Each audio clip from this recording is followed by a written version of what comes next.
to Book 101. Review. Book 101 is all about the books that I read for the last 40 years. And today I have my special guest. He is award-winning life coach, of course, an author helping people navigate anxiety, burnout, and life transition or transitions without toxic positivity. None other than Mr. Ashish Singh. Thank you, Dana. Welcome, Mr. Ashish. On Book 101 Review, and can you please introduce more about yourself that I miss? Sure. Thank you so much, first of all, Daniel, for having me. And as you rightly mentioned, I'm a life coach and an author. And I basically help people to reach a state of calmness and happiness in their lives. And I do that by helping them go within. And I have my methods where I combine science with mindfulness to kind of help them navigate through periods of stress, anxiety, and burnout, and give them a life which they truly deserve.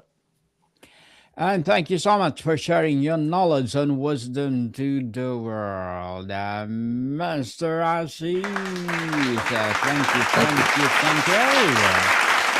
And today, let's talk about your debut book, The Northern Light Within. So, tell us, the title uses the Northern Light as a metaphor for our inner resilience. What is about the nature of Aurora Borealis, its origins, its behavior, its empirical beauty that makes it such a perfect symbol for human spirit, especially in challenging times?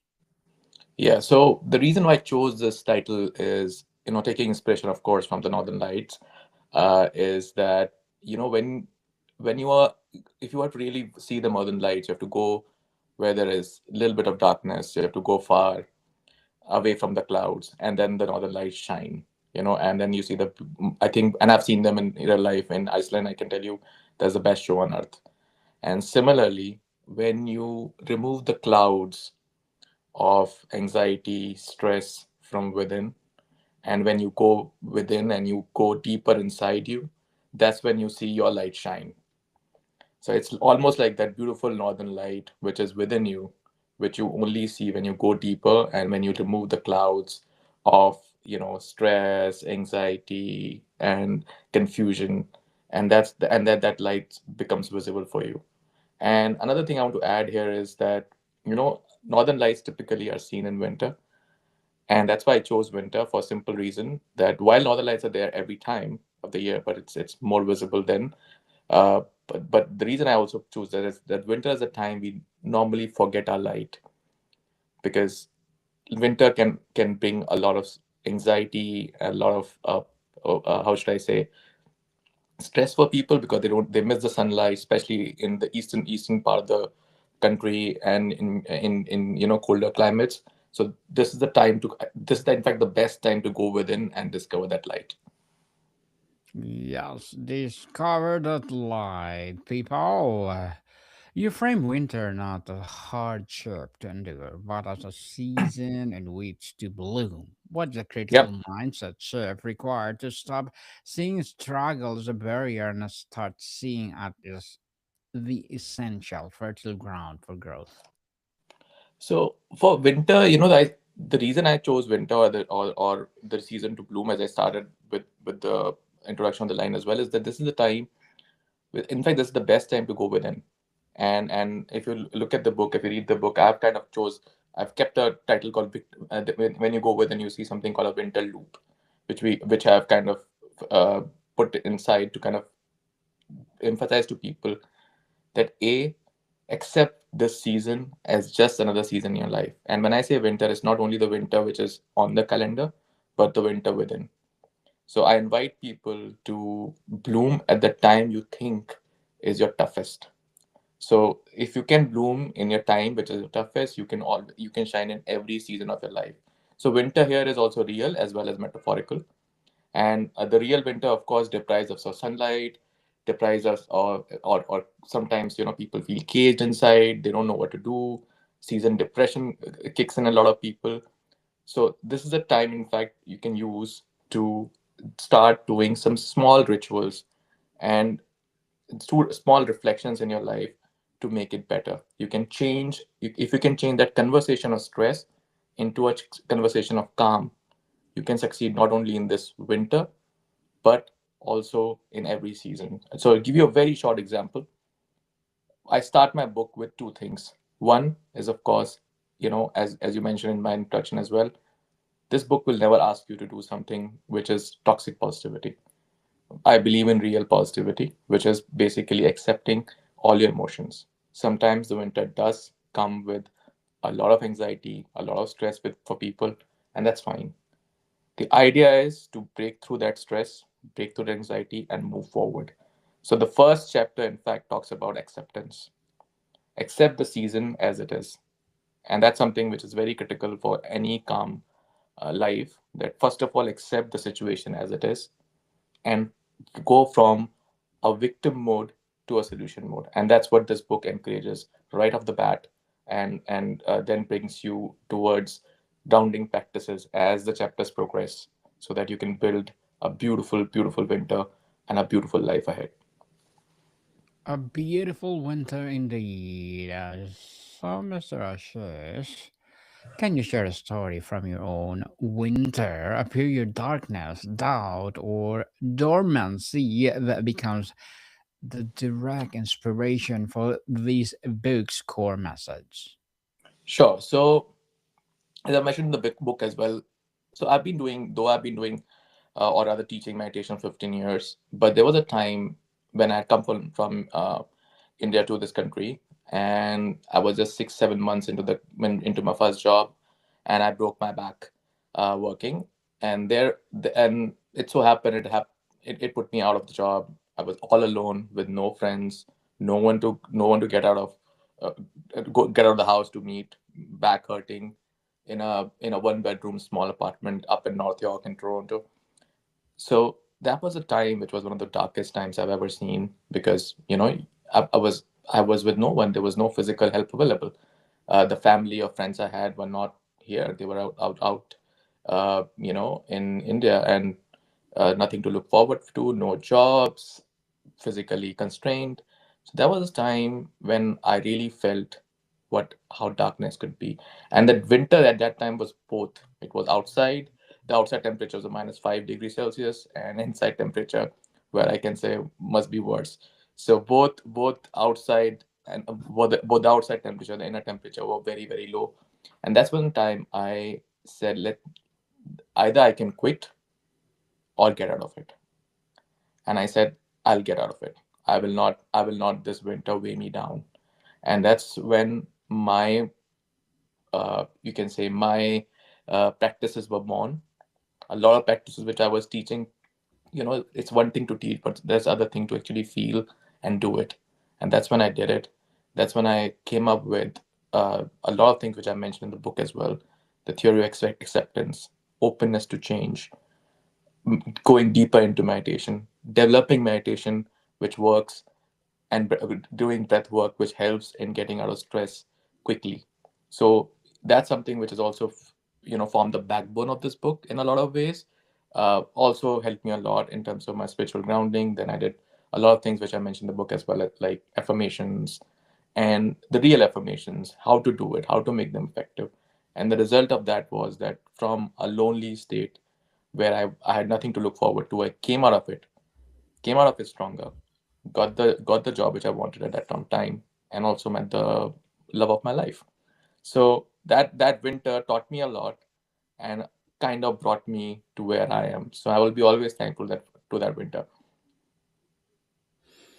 Mr. Ashish, the book subtitle implies we all cycle through season internally. What are the key indicators that signals to someone they have moved from personal winter into spring, and how can they nurture that transition intentionally? So best thing to first of all to kind of transition to spring is not wait for spring, right? A lot of us, take winter. Oh, let's just get through this winter. Let's just get out of it. I will be better when the spring comes. We keep postponing our happiness to spring. Let's not do that. Let's do what makes us happy now. And that's what I keep telling people in my coaching business as well, that do not wait for when the stars will align, or this thing will happen or that thing will happen. I'll bloom. I'll be better. Do it now.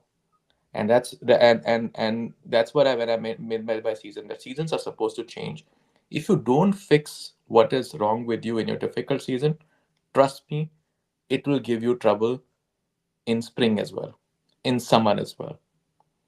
So better is to work on yourself in your difficult season, so that when you come out of that season, come into the spring, you're happier, and you can make spring even more pleasant, summer even more beautiful. And when the winter comes again, which it will, then you don't see winter with a different lens. You love that as well, as much as we love the sound of spring. When you said spring, we everyone loves the sound of spring or summer, because that's how we see that season. Why not see winter in the same lens? And same with difficulties. uh, if the life is difficult, see that with a different lens. Because if you come out of this stronger and happier, imagine how good the good season will be, or a better season with you will be for you. So it's all about not waiting for spring. It's all about doing small rituals every day, small mindfulness activities and meditations, and very or creating that me time every day during winter, so that spring is even more beautiful than winter. Beyond metaphor, is it there a psychological or physiological principle, post traumatic growth, or benefits of awe, or like neuroplasticity that underpins your belief that we can shine in every season? Yes, I mean, whatever I say is grounded in science. When we are deprived of sunlight during winter, it does affect our mood. Seasonal depression is something which science has confirmed. So either we can just take it as, oh, this happens in season, and just go with it, or we do exercises which are both science based and spirit based to come out of it. So whatever I'm saying is exactly what science confirms, that during these dark times we do tend to get into a cycle where we kind of you know uh, our oxytocin levels and other mood stress levels do go up. That is scientifically proven. But what is also scientifically proven is that if we work towards certain things every day, we can get out of it, and we can come out of it. So everything which you see in the book, in the Northern Light Within, I have given a scientific fact to each and every principle written in the book, so that what you're reading is not just coming from my experience or someone else's experience, but is backed by science. So in the first chapter itself, I've covered this very simple thing about why uh, why things are, and four very simple things I've mentioned in this is that neuroplasticity repetition reshapes brain pathways. So a lot of things which you will see are based on that.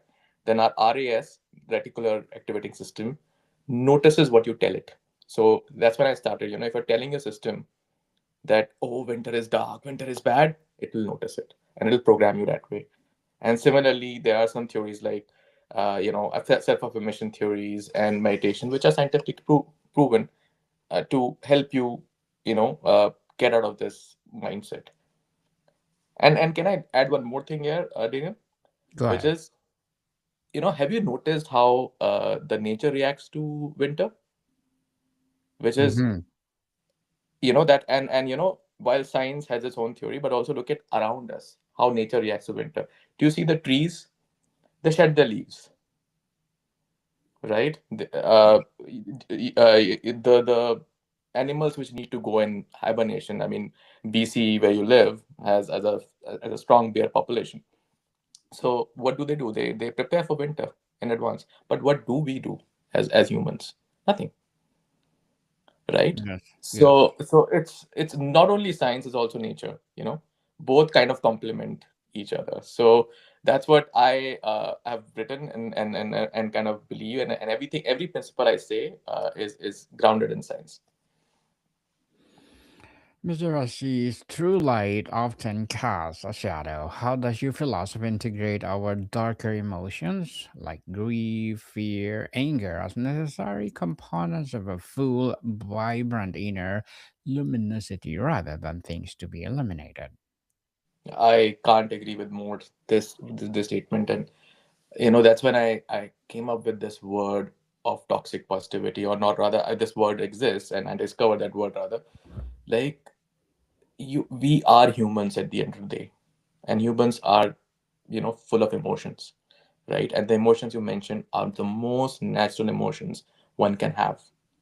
And today I see a lot of people saying, oh, you know, be more positive, do this, do that.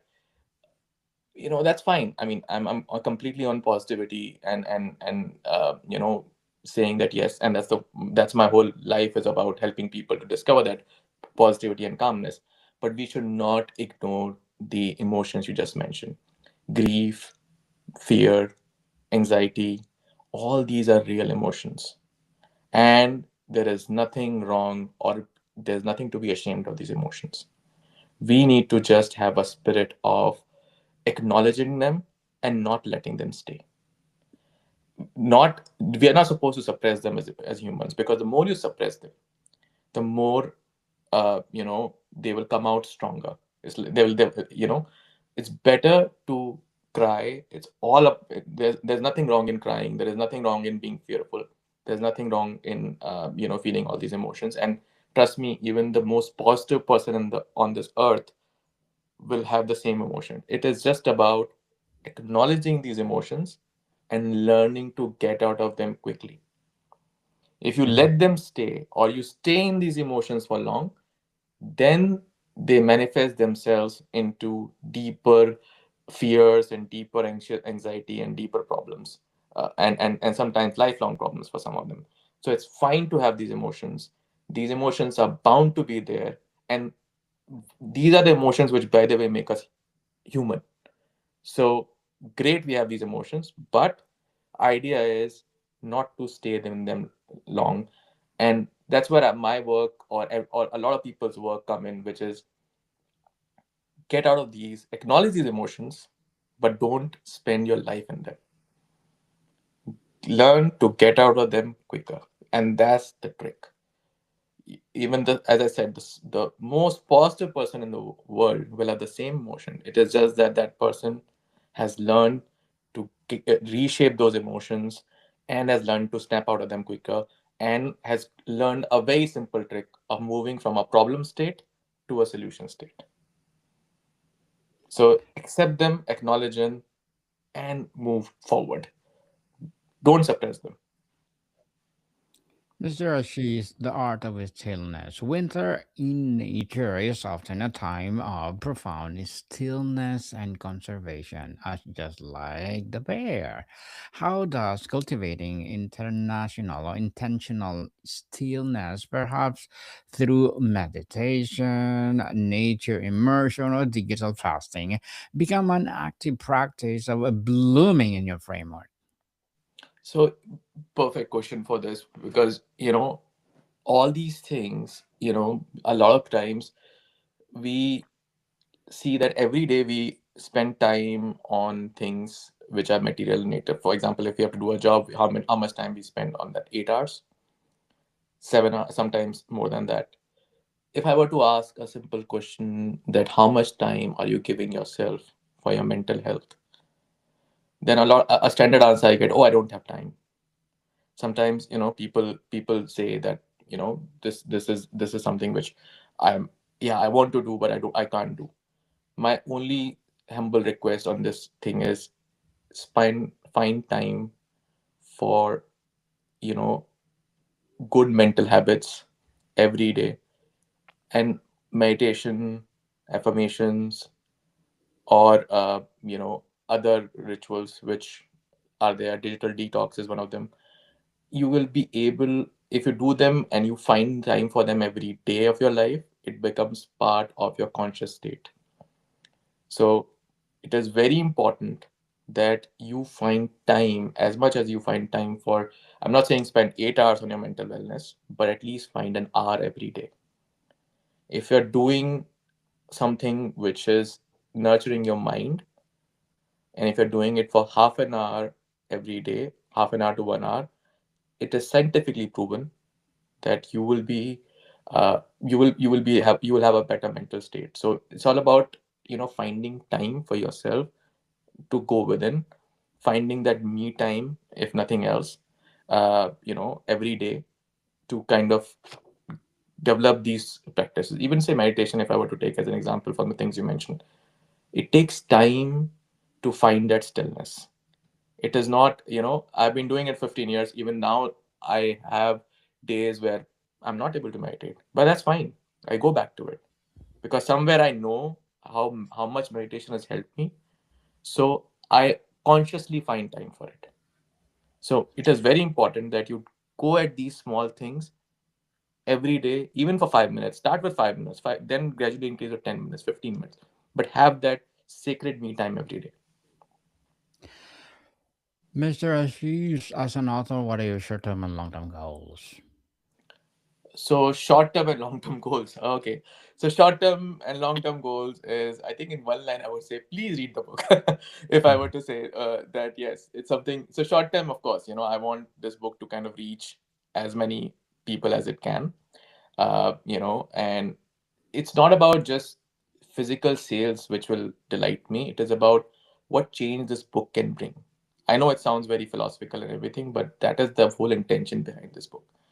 The intention of this book is not that I'm chasing numbers here, x number of copies sold or y number of copies sold. No, I just want to, I'm literally chasing is how many lives has this book touched, and how many winters has this book improved.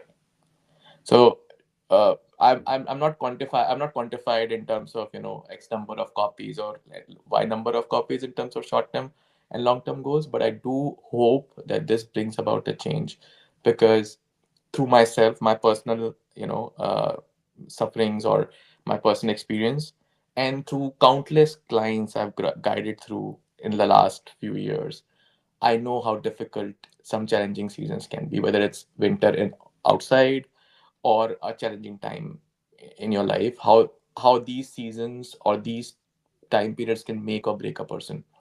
And I just want that these seasons, these tough seasons will always be there. I just don't want these seasons to break you. I want these seasons to make you. So that's what I hope this book does in a small way. And that's would be my short term and long term goal together, I think. Good luck. Good luck, Mr. Ashish, and looking forward for more success. And what will be your Thank piece you. of advice for those people out there who want to be an author like you? For author like me, I don't know whether how good I am, but I would say to become an author, I would definitely say one line: go within. Tell a story which is unique to yourself. I'm also working other books on spirituality, and then some very other topics which are very close to my heart. Uh, and when I started writing this book, this only thing which come to my mind: go within, tell your story, and don't think that my story is too small to tell to people. You don't know whose life you can change with your simple story. So just go within, write what you want to write, and tell your story. You never know who it will reach and what impact it'll make. Mhm. Well, thank you for that advice, Mr. Ashish. And can you please recommend a book of books that influence your journey?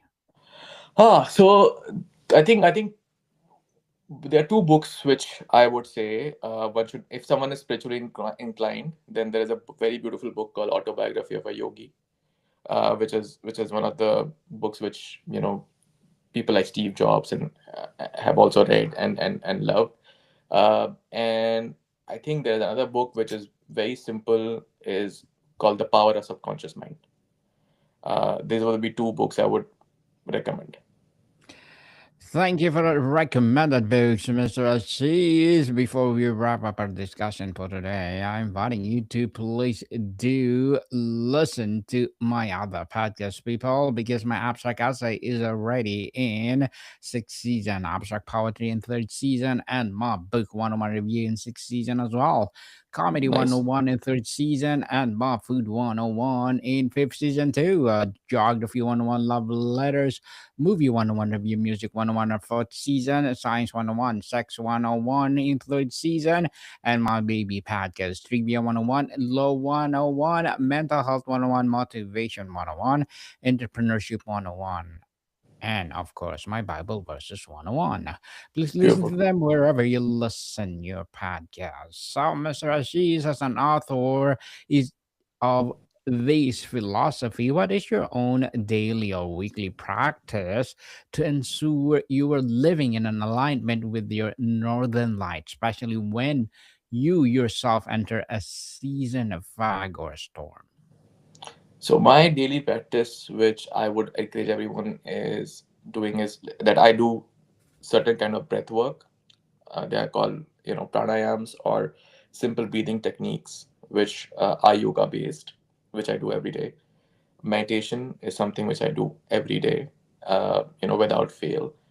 And these two, like certain breathing techniques, for example, I can, which as I mentioned in the book, and I can give a simple breathing technique for your author or for your listeners as well, is it is 4 plus 2 is equal to 6 breathing. I think it's very simple to remember. 4 plus 2 is equal to 6, which is 4 breaths in, 2 breaths hold, and 6 exhale. So I'll just do it for you, which is a simple technique to breathe and get out of a slightly, what you call as a heavy situation, or it's a beautiful way to kind of uh, go into your meditation. So very simple.